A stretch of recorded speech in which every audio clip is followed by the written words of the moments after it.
Bismillahirrahmanirrahim. Assalamualaikum warahmatullahi wabarakatuh. Alhamdulillahirabbil alamin. Alladzi arsala rasulahu bil huda wa dinil haqq liyuzhirahu 'ala dini kullihi wa kafa billahi shahida. Asyhadu an la ilaha illallah wahdahu la syarikalah wa asyhadu anna Muhammadan abduhu wa rasuluh. Amma ba'du. Alhamdulillah, kita memuji Allah Subhanahu wa taala. Kita bersyukur kepada Allah Subhanahu wa taala karena itu adalah bagian dari perintah Allah Subhanahu wa taala. Fazkuruni azkurkum washkuruli wala takfurun. Kemudian tujuan kita bersyukur agar Allah selalu menambahkan nikmat kepada kita. Allah berfirman, la in syakartum la azidannakum wa la in kafartum inna azabi lasyadid. Jika kalian bersyukur kepadaku, maka akan aku tambah nikmat kepada kalian. Jika kalian kufur, maka sungguh azabku sangat pedih. Kemudian salawat serta salam semoga selalu tercurahkan untuk junjungan kita Nabi besar Muhammad sallallahu alaihi wasallam.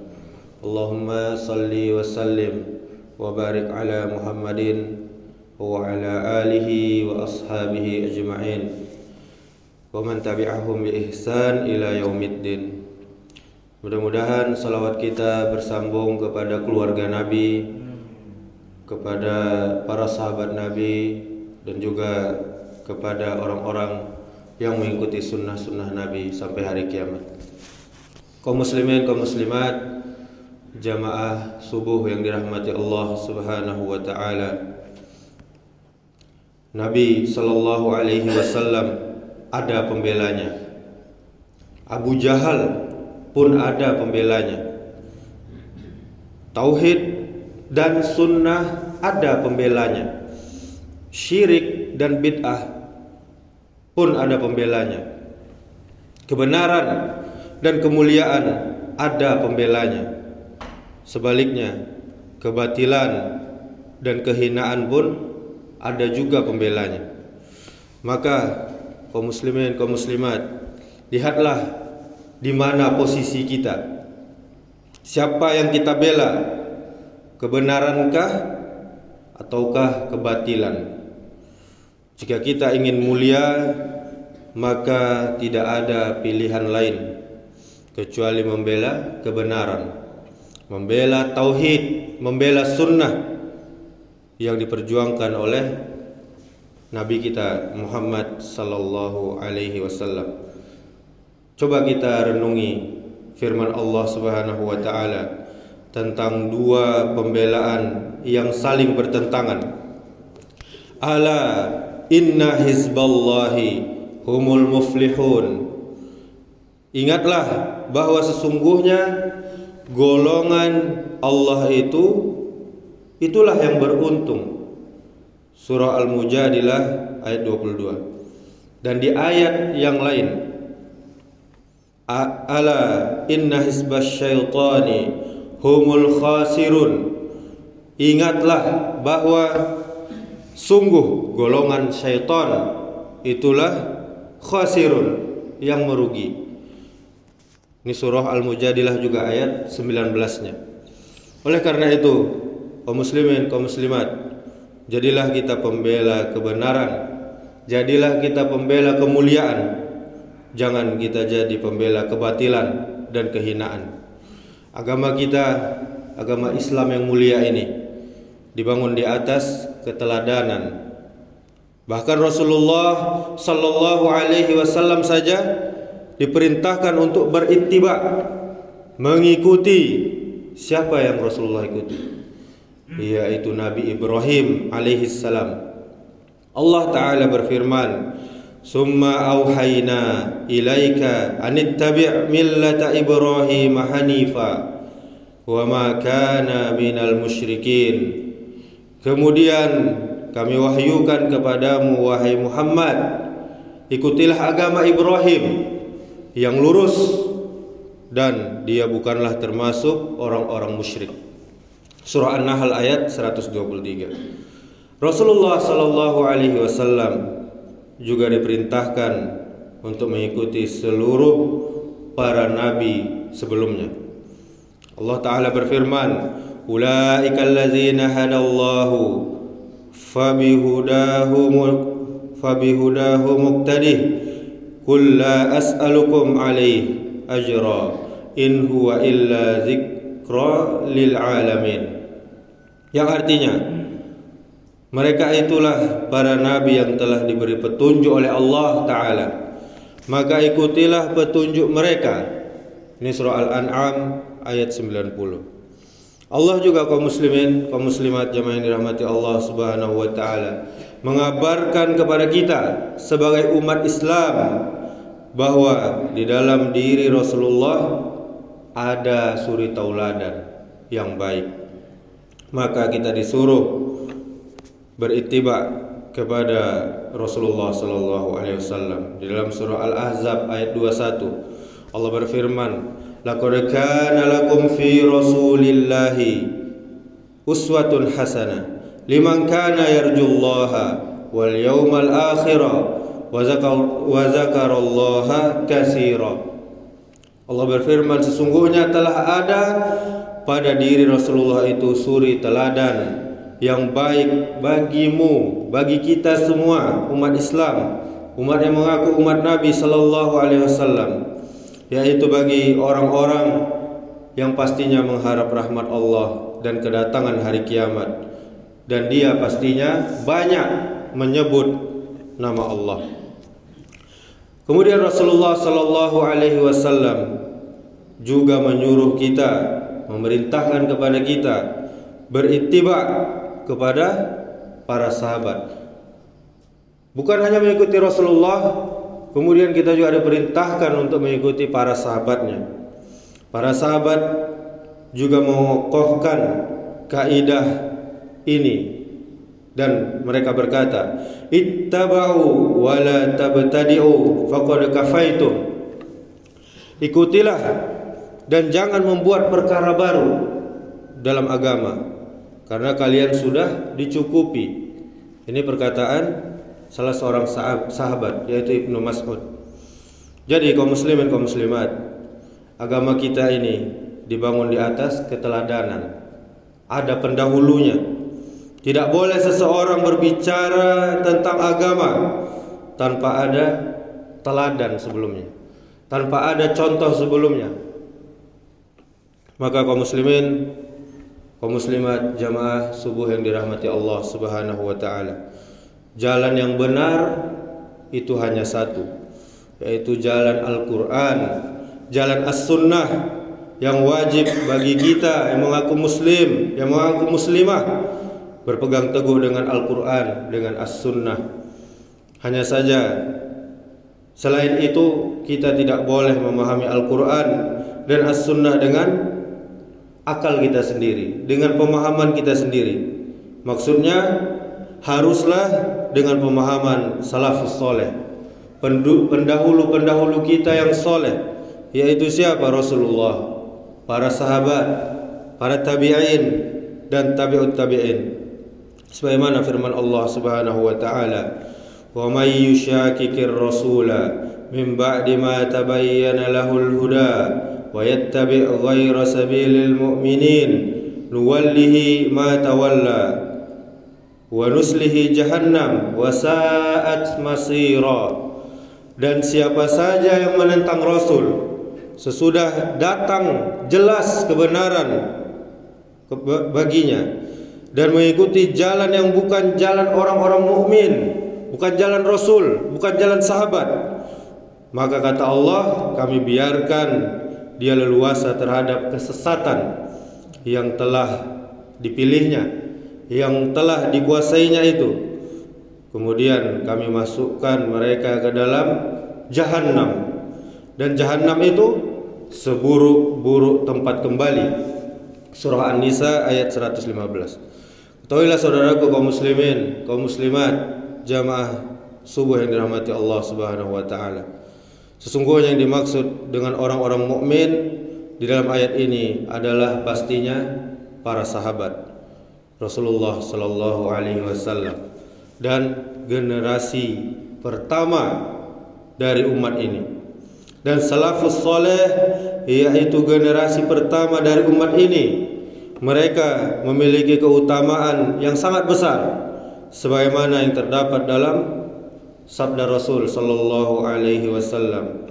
Hadisnya dari Ibnu Mas'ud radhiyallahu anhu bahwa sungguh Nabi sallallahu alaihi wasallam bersabda, khairun nasi qarni, summal ladzina yalunahum, summal ladzina yalunahum. Sebaik-baik manusia adalah sahabat, kemudian orang-orang setelahnya yaitu tabi'in, lalu orang-orang yang sesudahnya tabi'ut tabi'in. Hadis riwayat Bukhari dan Muslim. Telah jelas saudaraku bahwa jalan Al-Quran dan jalan Sunnah itu adalah salah satu jalan kebenaran, jalan yang sempurna, tidak membutuhkan tambah-tambahan dan pengurangan sama sekali. Al-Quran dan Sunnah ini sempurna. Begitu agungnya di hati-hati para ulama salafus saleh terdahulu, sehingga mereka benar-benar mendahulukan Al-Quran dan Sunnah di atas segalanya, di atas ucapan makhluk-makhluk Allah yang lain. Seorang ulama pernah berkata, para ulama kita terdahulu mengatakan, berpegang teguh dengan sunnah adalah jalan keselamatan. Kemudian juga imam mazhab yang terkenal, Imam Malik, pernah berkata, sunnah itu ibaratnya seperti perahu Nabi Nuh. Siapa saja yang naik ke atasnya maka akan selamat, dan siapa saja yang terlambat menaikinya maka dia akan tenggelam, akan binasa. Ahlu sunnah kaum muslimin pastinya mengimani adanya haud. Apa ini haud? Yaitu telaga. Telaga nanti di akhirat. Berdasarkan banyak sekali dalil-dalil yang menunjukkannya. Di antaranya Rasulullah sallallahu alaihi wasallam bersabda, sungguh aku telah meninggalkan kamu sekalian pada jalan yang putih, malamnya laksana siang. Tidak ada yang menyimpang sesudahku kecuali orang yang rusak. Maka siapa yang hidup di antara kalian, maka dia akan melihat banyak sekali perselisihan.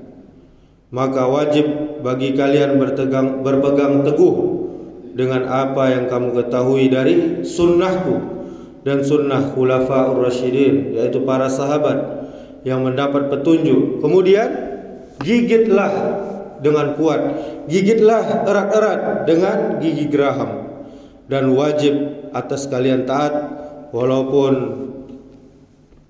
taat kepada pemimpin, walaupun dari budak Habash.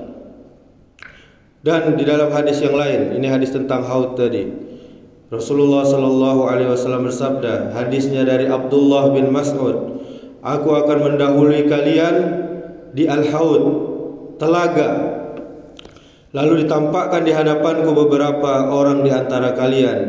Ketika aku akan mengambilkan minuman untuk mereka dari al-haud, mereka dijauhkan dariku. Aku lantas berkata, wahai Rabbku, ini adalah umatku. Allah berfirman, engkau tidak tahu yang mereka ada-adakan sepeninggalmu, apa yang mereka buat, bid'ah apa yang mereka kerjakan setelah kau meninggal. Hadis riwayat Bukhari nomor 6576. Kaum muslimin, kaum muslimat, jamaah subuh yang dirahmati Allah Subhanahu wa taala, maka yang bisa minum dari telaga beliau Rasulullah sallallahu alaihi wasallam adalah orang-orang yang pastinya mengikuti sunnah Nabi sallallahu alaihi wasallam dengan sebenar-benarnya. Haud ini juga dimiliki oleh para nabi selain Rasulullah sallallahu alaihi wasallam. Maka Rasulullah sallallahu alaihi wasallam telah menjelaskan semuanya kepada kita.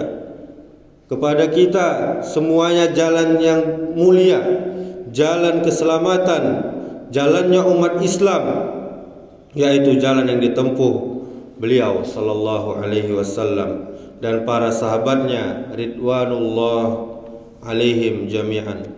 Jalan menuju kepada Allah hanya satu, tidak ada cabangnya kaum muslimin.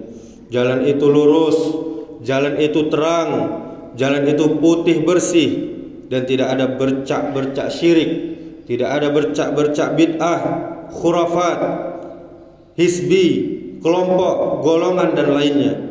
Siapa saja yang menempuh jalan yang satu itu, dia akan mendapat jaminan dari Allah yang maha mulia dan Rasulnya yang mulia, yaitu dia akan mulia di dunia dan akan selamat di akhirat.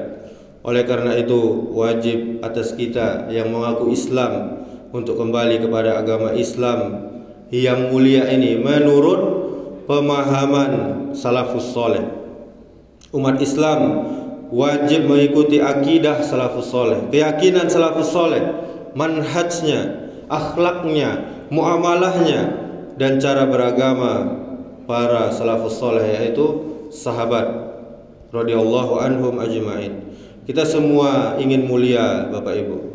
Kita semua ingin meraih kemenangan dan kejayaan. Yang paling penting, kita semua ingin masuk surga. Mudah-mudahan kita diberikan taufik oleh Allah untuk menempuh jalan yang mulia ini dan istiqomah di atas sunnah dan mudah-mudahan kita diwafatkan di atas Islam dan sunnah dan dimasukkan ke surganya. Kaum muslimin, setiap manusia pastinya menginginkan keselamatan di dalam hidupnya dan tidak ingin celaka. Terlebih lagi orang yang beriman, keselamatan dunia dan akhirat pasti jadi kedambaan keinginan kita semua. Untuk mendapatkan keselamatan itu, tentu kita semuanya harus berusaha sebaik mungkin. Jika kita ingin selamat, maka kita harus menghindari diri kita dari hal-hal yang dapat mencelakakan kita. Begitu pula jika kita ingin selamat di akhirat, maka kita harus melakukan amalan-amalan yang bisa mengantarkan kita kepada jalan keselamatan. Keselamatan di akhirat berupa terbebas dari siksa neraka, diberi anugerah surga, merupakan cita-cita kita yang paling tinggi sebagai orang beriman. Tetapi ada syarat yang pastinya harus kita penuhi mencapai itu semua. Al-Quran dan Sunnah telah menunjukkan kepada kita rute, jalan agar kita sebagai manusia selamat di jalan kehidupan ini. Petunjuk tersebut harus menjadi pegangan bagi kita orang beriman agar kita tidak tergelincir ke dalam jurang kebinasaan.